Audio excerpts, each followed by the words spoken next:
Waalaikumsalam warahmatullahi wabarakatuh.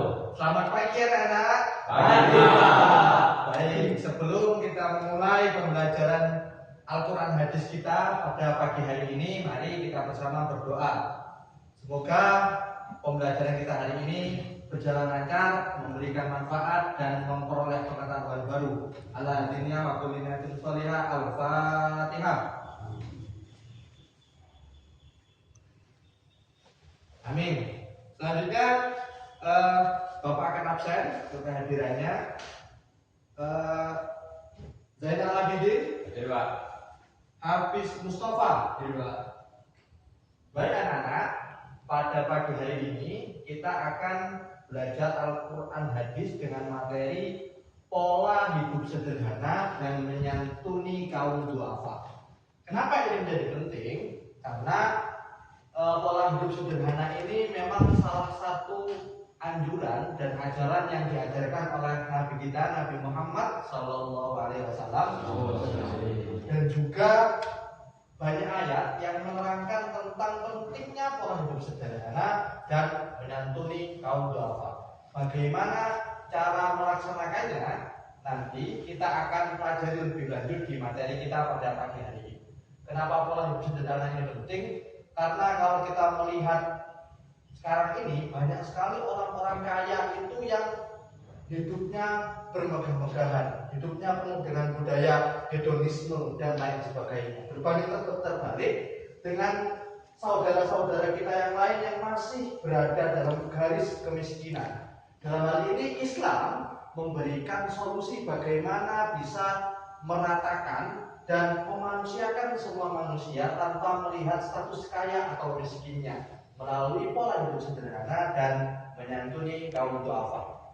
Untuk tujuan pembelajaran kita pada pagi hari ini adalah pertama, kita akan menganalisis dan menjelaskan kandungan ayat-ayat dan hadis-hadis tentang pola hidup sederhana dan menyantuni kaum duafa. Kedua, kita akan membaca bersama ayat-ayat tentang pola hidup sederhana dan menyantuni kaum duafa sesuai dengan kaidah ilmu tajwid yang baik dan benar.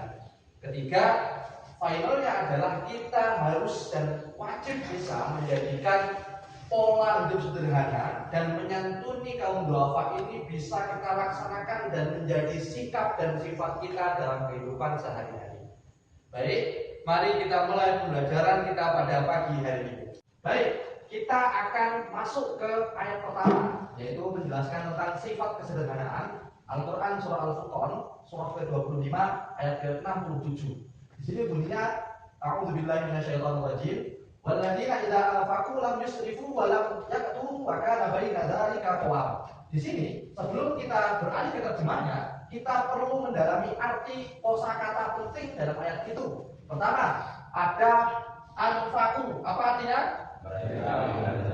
Oke, kedua ada lam yusrifu. Apa artinya? Ketiga ada walam yaqturu. Dan yang penting terakhir adalah qawama. Oke. Di sini dari ayat ini ada setidaknya 4 kosakata penting terkait dengan sifat kesederhanaan. Apa itu definisi kesederhanaan menurut Al-Furqan ayat 67? Pertama, mereka yang membelanjakan. Artinya di sini kalau memang kita memiliki sebuah harta yang itu cukup atau lebih untuk sedekah, maka kita hendaknya membelanjakan harta tersebut. Dengan catatan, lam yusrifu, kita boleh saja membelanjakan harta kita sesuai kebutuhan, tapi kan mereka tidak berlebihan. Dalam hal ini kita boleh membelanjakan harta, tapi tidak boleh berlebihan. Sebaliknya, yang penting juga ada katanya hemat pangkal kaya. Tapi perlu kita pahami kembali, hemat ini bukan berarti kita kikir atau tidak mengeluarkan harta sama sekali.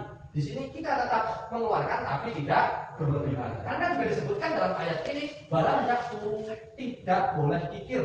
Kita tidak boleh kikir dengan harta kita. Dan sebaik-baik dalam pembelanjaan harta itu, yang kemudian menjadi arti penting dari kesederhanaan adalah qawama. Kita tengah-tengah. Artinya kita menjadi orang yang moderat. Kita tetap membelanjakan harta, tapi sesuai dengan kebutuhan dan tuntutan kewajiban kita, kebutuhan primer dan lain sebagainya. Dengan catatan tidak boleh berlebihan. Walaupun memang itu kita butuhkan, kita tidak boleh berlebihan dalam membelanjakan harta kita. Dan juga kita tidak boleh kikir, tidak boleh pelit apalagi untuk diri kita sendiri. Dan semua itu akan berujung pada satu tempat, yaitu moderat atau tengah-tengah. Kita menjadi orang yang sederhana dan bijak. Kita tetap membelanjakan harta dengan batas tertentu, tidak berlebihan, dan kita tidak pikir akhirnya kita akan menjadi orang yang moderat. Begitu. Untuk selanjutnya kita akan melihat tentang hadis yang menjelaskan tentang pola hidup sederhana dan menyantuni anak yatim. Melihat dan mempelajari ayat Al-Quran tadi, kita sekarang berganti kita melihat bagaimana hadis menjelaskan tentang keutamaan menyantuni kaum duafa. Di sini ada hadis dari Hakim bin Hizam radhiyallahu anhu dari Nabi Muhammad bahwasanya beliau bersabda. Untuk teks Arabnya Bapak bacakan. An Hakim bin Hizam radhiyallahu anhu, an Nabi sallallahu alaihi wasallam qala, al-yadul ulya khairun min yadis sufla wa bata biman ta'ulu wa khairu sadaqati an dhahril ghina wa man yasta'fif yu'ifahullah wa man yastaghni yughnihillah. Rawahul Bukhari. Di sini lagi kita perlu melihat dua kosakata penting. Pertama ada as-sufla, apa artinya? Yastaghni artinya merasa cukup. Nah, sekarang kita lihat arti hadisnya. Dari Hakim bin Hizam radhiyallahu anhu, Nabi Muhammad bersabda, tangan yang di atas lebih baik dari tangan yang di bawah. Maka mulailah dengan orang-orang yang menjadi tanggunganmu. Sebaik-baik sedekah adalah dari orang yang sudah cukup untuk kebutuhan dirinya. Maka siapa yang berusaha menjaga dirinya, Allah akan menjaganya. Dan siapa yang merasa cukup untuk dirinya, maka Allah akan mencukupkannya. Hadis riwayat Bukhari. Anak-anak sekalian, kita pasti sudah sering mendengar ungkapan tangan di atas lebih mulia, lebih utama daripada tangan yang di bawah. Nah, ungkapan ini ternyata tertuang dan terambil dari sebuah hadis yang diriwayatkan oleh Imam Bukhari. Bahwasanya di sini dijelaskan bahwa ini bentuk perumpamaan yang menunjukkan arti memberi itu lebih mulia derajatnya, lebih tinggi daripada meminta. Dan catatannya di sini, bagaimana kriteria kita dapat masuk ke dalam golongan orang yang memberi di sini penting untuk dilihat. Sebaik-baik sedekah adalah dari orang yang sudah cukup. Yang paling penting adalah sebelum kita bersedekah, hendaknya kita sudah merasa cukup terlebih dahulu dengan harta yang kita punya.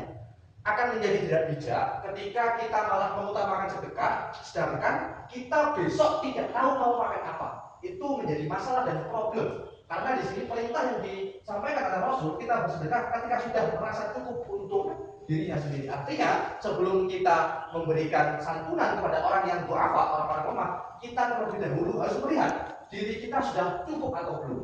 Nah, di sini cukup bukan berarti kita menunggu kaya raya. Akan menjadi kurang bijak juga ketika kita sedekah nunggu kita punya sawit berhektar-hektar, kita punya tambang emas yang begitu banyak. Itu juga tidak kurang bijak. Hendaknya ukuran patokannya adalah kita sudah merasa cukup. Setidak-tidaknya kita untuk makan tidak mikir dua kali seperti itu. Nah, di sini penting bahwasanya keutamaan untuk memberi itu memang sudah tertuang dan dijelaskan oleh Rasulullah Shallallahu Alaihi Wasallam. Jadi mau sesusah apapun kita, sesulit apapun kita, harus sangat dihindari untuk meminta-minta kepada orang lain. Karena di sini dijelaskan al-yadul ulya khairun min yadis sufla. Tangan di atas lebih baik daripada tangan yang di bawah. Begitu. Untuk menyantuni itu apa? Kita lihat dari Al-Quran dan hadis, kurang lebihnya seperti itu. Berikutnya Bapak akan beri kesempatan kepada anak-anak yang ingin bertanya. Silahkan angkat tangannya. Ya, Pak. Oh iya, silahkan Zainal. Bagaimana perilaku pola hidup sederhana bagi orang kaya dan orang miskin? Adakah perbedaannya, Pak? Oke. Bapak akan jawab. Adakah perbedaan antara pola hidup sederhana antara orang kaya dan orang miskin? Karena di sini tentu secara kelas sudah beda antara orang kaya yang memang hartanya sudah berlebih dengan orang miskin yang boleh jadi hartanya hanya cukup ataupun bahkan kurang. Apakah di sini hanya orang-orang kaya saja yang bisa hidup sederhana atau hanya orang-orang miskin saja yang bisa hidup sederhana? Kita kembali ke ayat tadi bahwa definisi sederhana di situ adalah moderat, berada di tengah-tengah. Artinya tidak membelanjakan harta secara berlebihan, tetapi tidak juga kikir dalam mengelola harta. Di situ antara orang miskin dan orang kaya ini temunya adalah kebijakan, rasa bijak dalam pengelolaan harta. Di situ baik kaya maupun miskin, aturan tetap sama. boleh membelanjakan harta, tapi tidak boleh berlebihan, tapi tidak boleh juga kikir untuk mengelola harta. Karena sejatinya memang harta yang kita miliki adalah titipan dari Allah Subhanahu wa taala yang akan lebih baik dan nanti akan menjadi sebuah kewajiban zakat ketika sudah memenuhi haul dan nisab untuk dialirkan kepada saudara-saudara kita yang lain agar perputaran harta umat muslim itu menjadi rata dan semua umat muslim baik kaya maupun miskin dapat hidup dengan layak. Begitu. Karena setelah kita tadi memahami kandungan ayat tentang pola hidup sederhana dan hadis tentang menyantuni kaum du'afa, kemudian kita telah bersama membaca ayat kesederhanaan sesuai dengan kaidah ilmu tajwid serta membaca terjemah ayatnya. Sekarang Bapak ingin anak-anak membuat kelompok, diskusi kelompok berdasarkan kelompok yang sudah Bapak bagi di papan tulis. Untuk kelompok 1 ada Anggoro, Ilham, Syafiq, Muzaki, Wildan, dan Imam. Kelompok kedua Habis Mustafa, Zainal Abidin, Malik Wahyudi, Badar Hassani, dan Muhammad Hafiz. Dan nanti tiap kelompok akan Bapak berikan soal terkait fenomena pengemis yang sudah sempat Bapak jelaskan tadi. Kita lihat sekarang pengemis itu tidak hanya pengemis tradisional seperti di pasar maupun di tempat-tempat ziarah ataupun di lampu merah, akan tetapi pengemis sudah beralih menjadi pengemis modern seperti pengemis TikTok. Tuh, nanti Bapak akan memberikan soal terkait dengan fenomena ini. Silakan kelompok 1 bisa menempatkan diri di sini dan kelompok 2 di sini. Silakan.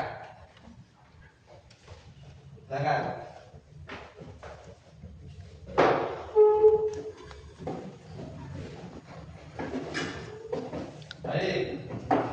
Nanti akan nanti Bapak bagikan soal ini. Silakan tulis soal dan jawaban kalian. Untuk kelompok 1, soalnya adalah bagaimana pendapatmu jika ada penerbitan aturan larangan memberi kepada pengemis? Soal kedua untuk kelompok 1, apa solusi yang dapat kamu tawarkan dalam menghadapi fenomena pengemis? Kelompok 2, bagaimana pendapatmu tentang fenomena pengemis yang memiliki penghasilan lebih besar dari orang-orang yang bekerja sebagai buruh maupun sejenisnya? Soal kedua, apa yang akan kalian lakukan jika bertemu dengan pengemis yang meminta-minta? Baik, Bapak akan membagikan kertasnya. Ini untuk kelompok 1 ya. Nah, ini untuk kelompok 2.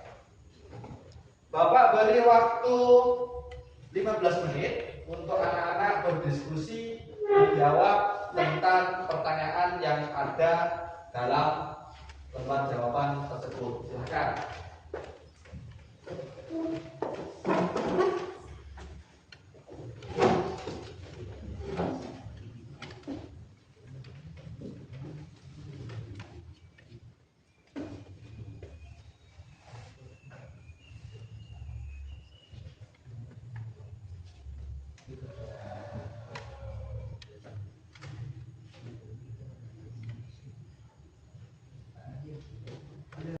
Waktu diskusi kita sudah habis. Untuk itu Bapak persilakan untuk kelompok 1 maju dan mempresentasikan hasil diskusi dari pertanyaan yang Bapak berikan tadi. Silakan ke depan.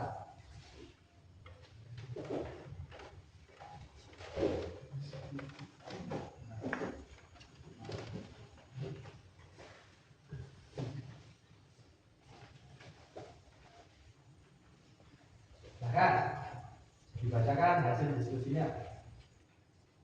Pertanyaan pertama, bagaimana pendapatmu jika ada penerbitan aturan larangan memberi kepada pengemis? Jawabannya, menurut kelompok kami sepakat dengan penerbitan aturan pemerintah untuk larangan memberi kepada pengemis, tapi juga memberi solusi konkret kepada pengemis atas dasar kemaslahatan bersama.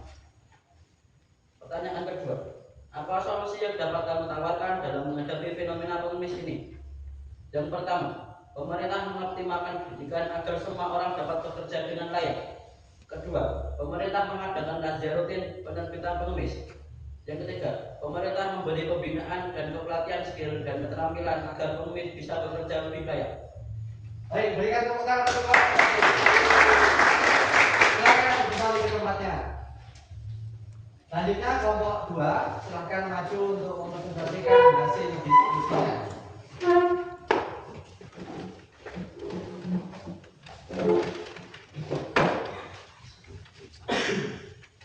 Silakan. Oke, pertanyaan pertama. Bagaimana pendapatmu tentang fenomena pengemis yang memiliki penghasilan lebih besar dari orang-orang yang bekerja sebagai buruh maupun sejenisnya? Hasil diskusi kami. Menurut kelompok kami, fenomena ini menjadi sesuatu yang perlu dikaji ulang baik pemerintah maupun agama. Karena hal ini bertentangan dengan prinsip bekerja dan berusaha yang tertuang dalam Al-Quran. Pertanyaan kedua, apa yang akan kalian lakukan jika bertemu dengan pengemis yang meminta-minta? Hasil diskusi kami, menurut kelompok kami sepakat untuk tidak memberi bantuan ataupun kepada pengemis, bukan karena tidak empati, tetapi karena kami sepakat hal ini bertentangan dengan prinsip kerja dan usaha dalam Al-Quran. Berikan tepuk tangan. Silakan duduk kembali ke tempatnya.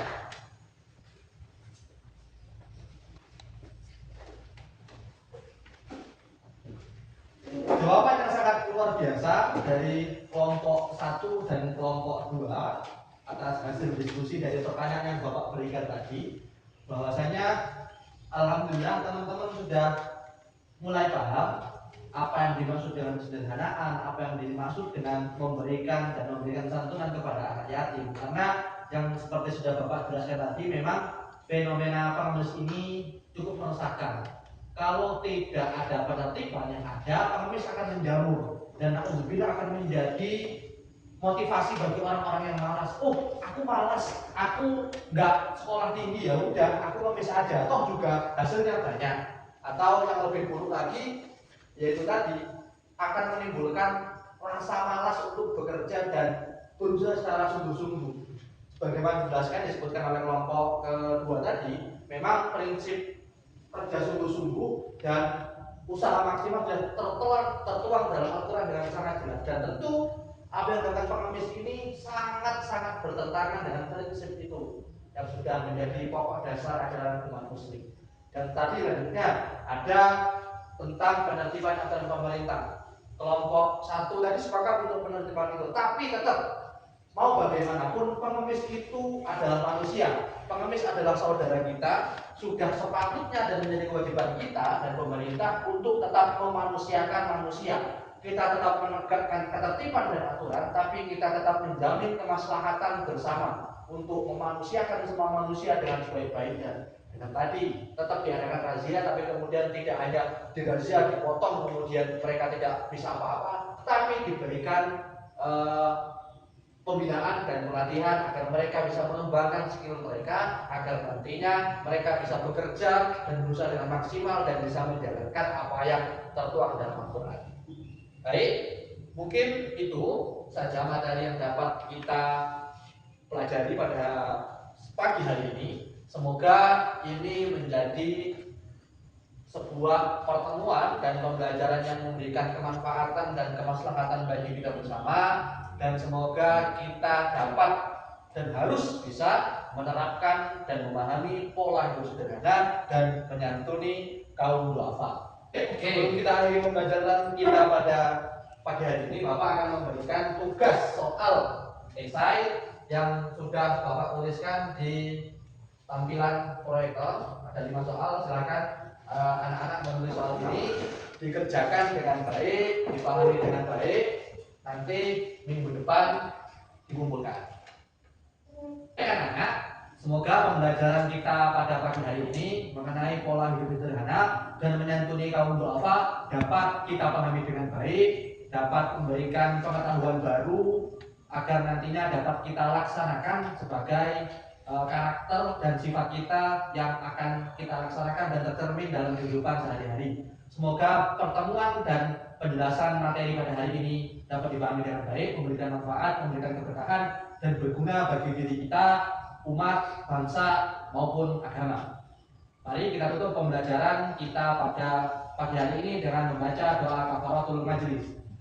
Bismillahirrahmanirrahim. Subhanakallahumma wa bihamdika asyhadu an la ilaha illa anta astaghfiruka wa atubu ilaik. Sekian, terima kasih. Assalamualaikum warahmatullahi wabarakatuh. Waalaikumsalam warahmatullahi wabarakatuh.